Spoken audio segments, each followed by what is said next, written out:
Beberapa tahun yang lalu, seorang tua tetangga saya menanam pohon kemboja. Orang tua itu ayah Insinyur Rahmat, yaitu si empunya rumah sebelah itu.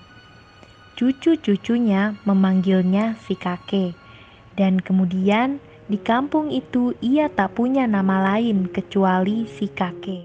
Orang tua itu rupanya kurang disukai oleh cucu-cucunya.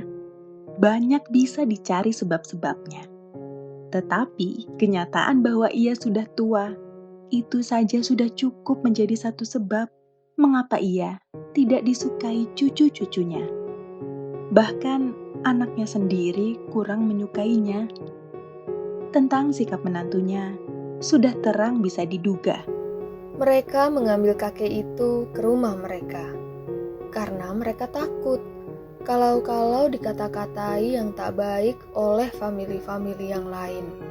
Karena sebagai anak yang terkaya tidak mau merawat ayah kandungnya sendiri.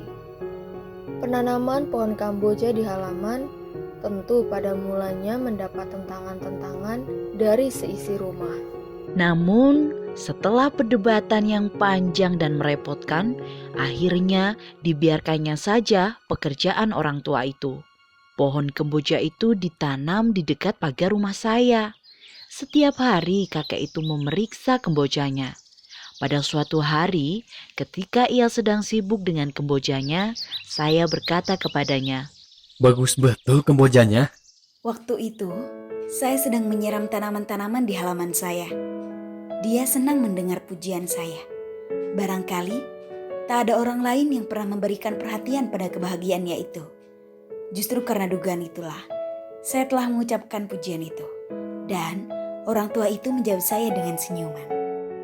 Kalau ia berbunga, bunganya akan putih.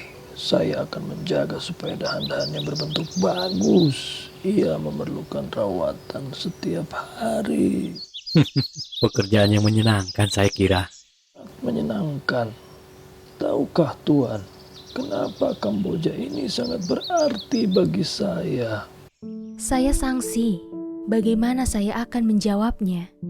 Kalau diberi kesempatan, orang ini akan mulai berkicau dengan panjang lebar sebagai seekor burung penyanyi. Sebelum saya sempat menjawabnya, ia sudah memulainya. Induk dari kamboja ini tumbuh di halaman rumahku di Karanganyar. Begini, saya punya seorang anak lelaki yang bernama Herman. Ya, saya tahu. Anak itu sudah 10 tahun tak ada beritanya. Bahwa ia seorang ahli pencak yang mendapat didikan dari Tuhan sendiri. Ya, saya pun tahu itu. Dan ia juga seorang yang selalu ingat kepada ayahnya yang tua ini. Ia bisa menghargai saya dan sangat cocok dengan saya.